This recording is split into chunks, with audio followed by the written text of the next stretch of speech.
Hello guys, अस्सलाम वालेकुम। मैं हूं महावा शिराज। आज मैं बात कर रही हूं घिसी पिटी मोहब्बत की रीसेंट डबल एपिसोड के बारे में। घिसी पिटी मोहब्बत एक ऐसा टीवी शो है जो कि बहुत ज़्यादा ग्राउंड ब्रेकिंग है। इसके बहुत सारे कैरेक्टर्स और प्लॉट लाइंस ऐसे हैं जो कि आपको बाकायदा दूसरे रिवायती शोज जो आजकल टेलीविजन पे चल रहे हैं वो आपको नहीं मिलेंगे। इसको लिखा है फसी बारी खान ने, उसको डायरेक्ट किया है अहमद भट्टी ने। स्टार्स रमशा खान इनिशियल जो थे उसमें वहाज अली भी आए, शहूद अलवी भी आए, रिसेंटली अली अब्बास का एक ट्रैक आया था। इसकी बेसिक स्टोरी जैसे कि मैं कई दफ़ा बता चुकी हूँ, एक ऐसी लड़की के ऊपर मबनी है जो कि ज़िंदगी के बहुत सारे नशीब फराज से गुजरती है।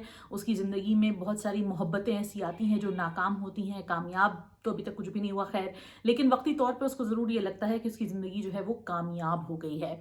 घिसी पिटी मोहब्बत की सबसे बड़ी जो सक्सेस है, जो उसकी कामयाबी है, वो सबसे पहले तो उसके जुमले हैं। जुमले बहुत माने खेज हैं, इवन दो कि ये एक ज़िंदगी के नॉर्मल हालात के अंदर इस्तेमाल किए गए हैं। यानी एक माँ जो है बेटी से बात कर रही है, बेटी माँ से बात कर रही है, लेकिन बहुत ज़्यादा इसके अंदर जो गहराइयाँ हैं जुमलों की, वो आपको समझ में आता है कि कैसे वो एक सिर्फ उस सिचुएशन के ऊपर कमेंट नहीं है, यानी उन मौक़े के ऊपर कमेंट नहीं है जो कि वो किरदार जिस मौके में मौजूद है, बल्कि वो ओवरऑल एक माशरे की अंदर मौजूद बहुत सारी अच्छाइयों और बुराइयों के ऊपर बात कर रहा है।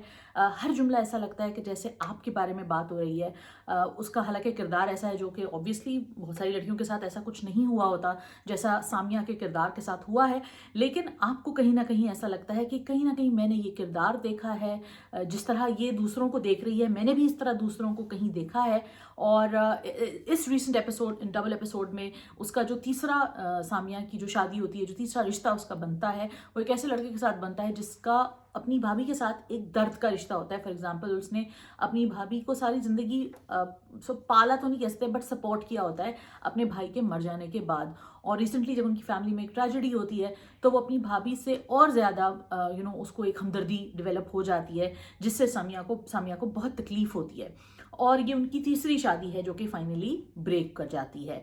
अब इसमें बहुत सारे सवालात हैं जो फसी बारी खान ने बहुत खूबसूरती से जिनके ऊपर उठाया है, सवाल उठाया। और एक अच्छी तख्लीक या एक अच्छी कहानी या एक अच्छे किरदार का कमाल ही ये होता है कि कैसे किसी भी ज़िंदगी में मौजूद कोई भी जो आपकी वाक़या होता है उसके ऊपर सवाल किया जाए, और हर तरफ से सवाल किया जाए। ये नहीं कि हम मर्द या औरत की बात करें या अमीर या गरीब की बात करें, लेकिन एक अच्छी कहानी जब तरतीब दी जाती है तो वो इन तमाम सवालात को अच्छे से उठाती है। और घिसी पिटी मोहब्बत में ये तमाम सवालात जो हैं उठाए गए हैं कि कैसे लड़कियों के साथ जब इस तरह होता है, स्ट्रीट पे हरासमेंट होती है, स्ट्रीट पे जब हरासमेंट होती है तो कैसे रिएक्ट किया जाता है, लड़के कैसे इस चीज़ का फ़ायदा उठाते हैं कि लड़की अकेले जा रही है और अकेली लड़की चलती लड़की उनको टारगेट लगती है। सिमिलरली इस रिसेंट एपिसोड में एक और लड़का इनकी ज़िंदगी में आता है, और जब वो लड़का उनकी ज़िंदगी में आता है तो कैसे वो एक क्लैश सा डेवलप होता है, क्योंकि ये लड़की ऑलरेडी इतने सारे लड़के देख चुकी है अपनी लाइफ में जिन सब ने इसको धोखे दिए होते हैं।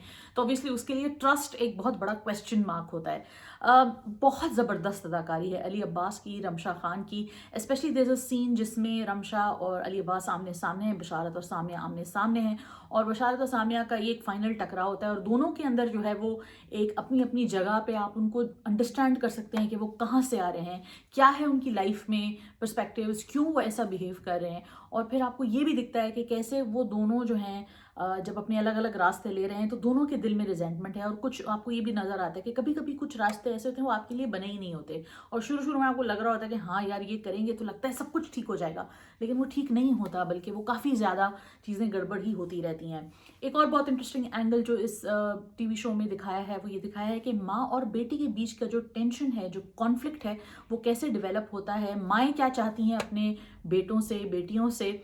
सबा फैसल ब्यूटिफुली प्लेज सामियाज मदर, और सबा फैसल ने, उनके किरदार ने ये चीज़ पूरी बताई है कि उनके ज़माने में कैसे होता था, उस ज़माने में कैसे ख़वातीन जो थी अपने हस्बैंड्स की और अपनी फैमिलीज़ की अच्छी बुरी बातों को भी घूंट पी जाती थी सब्र के। लेकिन again what is interesting is कि ये बात करनी बड़ी ज़रूरी है कि आप ये कैसे डिसाइड कर सकते हैं कि कौन सी चीज़ें जो हैं वो वर्थ स्टैंडिंग फॉर हैं और कौन सी चीज़ें वर्थ स्टैंडिंग फॉर नहीं है, कहाँ कहाँ स्टैंड लेना चाहिए और कहाँ स्टैंड लेना चाहिए। तो जो सामिया और उसकी बहन दोनों के जो शादी जो अज़वाजी मामलात हैं, दोनों के बीच में जो फ़र्क दिखाया है वो यही दिखाया है कि दोनों की शादियां हैं, दोनों में प्रॉब्लम्स आई हैं और दोनों इस पॉइंट पे आ गई थी कि both decided to come back to their homes. दोनों ने सोचा कि नहीं यार, हमसे नहीं हो रहा ये मैनेज। लेकिन एक लड़की की ज़िंदगी में कुछ और रास्ता हो गया और दूसरी लड़की की ज़िंदगी एक और रास्ते पे चल पड़ी, उसने अपनी रिकन्सिलिएशन भी की। तो हर किसी कहानी को या कोई भी दोस्त कहानियाँ सेम नहीं होती, एक ही घर में दोनों बेटियाँ होती हैं, वो सेम नहीं होती। सो ये एक लार्जर क्वेश्चन है about family, about marriage, about love.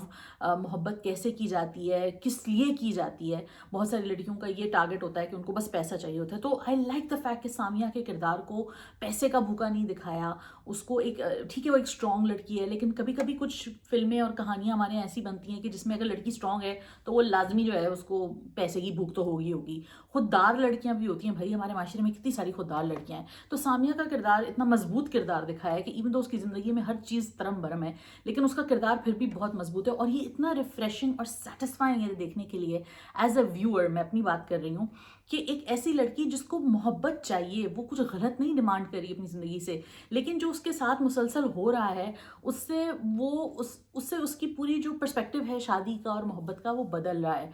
तो अच्छा आर्ट, जैसा कि मैंने पहले भी कहा है, ये अच्छी तख्लीक जो है वो इंसान को कंपैशनेट बनाती है, इंसान को दर्द सिखाती है, बताती है और समझाती है कि जी किसी और का दर्द आप कैसे समझ सकते हैं।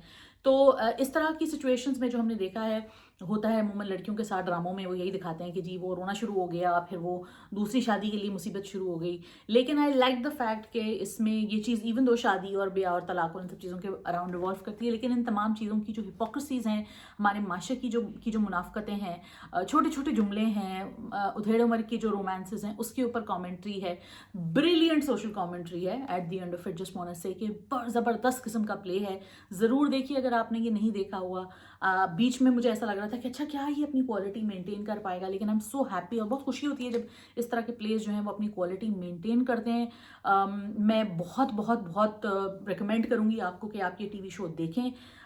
ऐसी स्टोरी टेलिंग होनी चाहिए और आई एम श्योर कि अगर हमारे पास, हमारे राइटर्स के पास और हमारे चैनल्स के पास, प्रोडक्शन हाउसेस के पास अगर और बजट होगा और हमारे और ऑडियंसेस ट्यून इन करेंगे और हमारी ऑडियंसेस बड़ी होंगी, तो वैसे वैसे और डिफरेंट हायर क्वालिटी पे भी ये चीज़ें बन सकती हैं। Thank you so much for watching. अपना बहुत ख्याल रखिए। अगर आपको ये रिव्यू पसंद आया है तो लाइक कीजिए, नहीं भी पसंद आया तो भी कमेंट दीजिए कि क्यों पसंद नहीं आया। और अगर आपके पास मजीद कोई ड्रामे हैं जो आप देख रहे हैं तो मुझे कमेंट्स में ज़रूर बताइए। अपना ख्याल रखिए। वंस अगेन, खुदा हाफिज़।